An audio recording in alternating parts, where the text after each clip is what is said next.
The book of Nehemiah closes out the section of the Old Testament called the historical books. It details how the people of Israel came out of captivity, had come in back into the promised land. They were building the temple, but now it was left defenseless. They had to rebuild the walls. In the original Hebrew Bible, Ezra and Nehemiah were actually one book, but as a standalone book in our English translation, we see the focus and the theme of rebuilding the walls. Nehemiah was a cupbearer to the king of Persia, and he hears about the state of the walls in his homeland.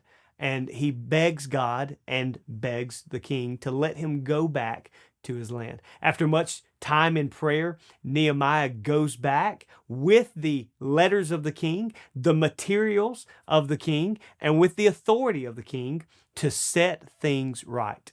We see a lot of leadership lessons from this book. A man who goes back in authority to pray for the work, to plan the work, to prepare for the work, and then to enlist participation in the work of rebuilding the walls.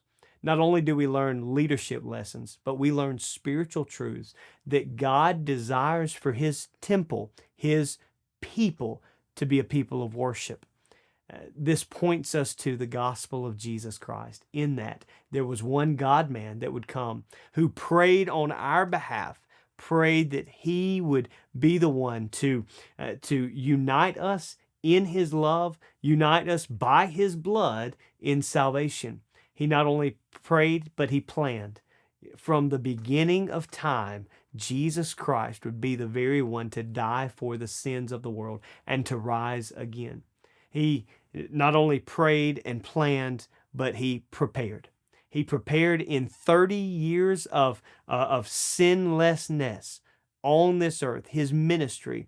He prepared by bringing together a group of individuals who would also participate in sharing the gospel and spreading the truth of the kingdom of God. And Jesus Christ would, as the Son of God, die for the sins of the world. Nehemiah, as great a leader as he was in building a wall around the temple in Israel, Jesus Christ would be an even greater builder. He would build our lives and ultimately build His church. Jesus would declare, "I will build my church, and the gates of hell will not prevail."